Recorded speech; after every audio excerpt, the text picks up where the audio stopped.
Good evening, and welcome to Insight News TV. I'm Becky Wilcox, bringing you a breaking story that will shape the course of history. Tonight, South Korea, a nation synonymous with democracy and stability, has been plunged into chaos. Martial law has been declared in an extraordinary move by President Yoon Suk Yeol. Troops are on the streets, opposition leaders are rallying in defiance, and an already fragile government teeters on the edge of collapse. This is more than a national crisis, it's a defining moment for democracy in Asia. What drove this shocking decision? How far will the government go to consolidate power? And what does it mean for the millions caught in the middle? Stay with us as we unravel the stakes, explore the fallout, and ask the critical question: how do we ensure we're on the right side of history? South Korea woke up today to a grim new reality. Martial law, a drastic measure last used during the nation's authoritarian past, has returned, this time under the leadership of a democratically elected president. President Yoon Suk Yeol announced the move in a late-night address, claiming it's necessary to root out North Korean elements. But what does that really mean? For ordinary South Koreans, the immediate impact is clear. Soldiers patrolling their neighborhoods, curfews, and a chilling sense that their freedoms are no longer guaranteed. Opposition politicians are calling this a coup in everything but name. Crowds have gathered outside the National Assembly, chanting for Yoon's resignation, while prominent lawmakers decry what they see as an abuse of power. But this is about more than just the streets. Businesses are shuttering early, universities are halting operations, and families are questioning what tomorrow will bring. South Korea, a nation that prides itself on its democratic values, is now under military control. Yet for all the visible chaos, the seeds of this crisis were planted months ago. What led President Yoon to such a drastic decision? And is martial law really about national security or political survival? To understand today's turmoil, we must revisit the months leading up to this moment. President Yoon Suk Yeol has been walking a political tightrope since his party's crushing defeat in the last election. Forced to form a minority government, his administration has been plagued by scandal and gridlock.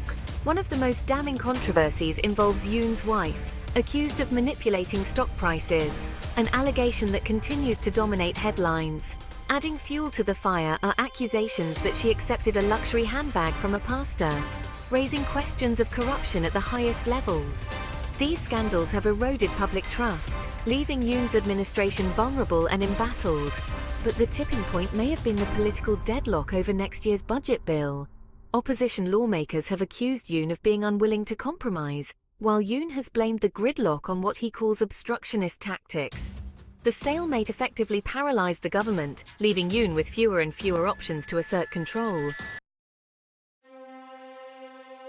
This is not just a South Korean crisis, it's a global one. The Indo-Pacific region, already a hotspot of geopolitical tension, now faces a new layer of uncertainty. Allies like the United States and Japan are treading carefully, issuing statements urging restraint while monitoring the situation closely. China and North Korea, meanwhile, are undoubtedly watching with interest, seeing an opportunity to exploit this moment of instability. For South Korea's neighbors, the stakes are high. The country plays a pivotal role in the region's economic and security architecture. Any prolonged instability could disrupt global markets, impact supply chains, and embolden authoritarian regimes that view democracy as inherently fragile. And then there's the elephant in the room, North Korea. Yoon has justified martial law as a measure to combat North Korean elements within the country. But is there any evidence to support this claim, or is it a convenient narrative to rally support for an embattled leader? As the international community watches, one question looms large. How will this crisis reshape the region's delicate balance of power? As South Korea heads into an uncertain night, the stakes could not be higher. For President Yoon, this is a gamble that could either solidify his authority or spell the end of his political career.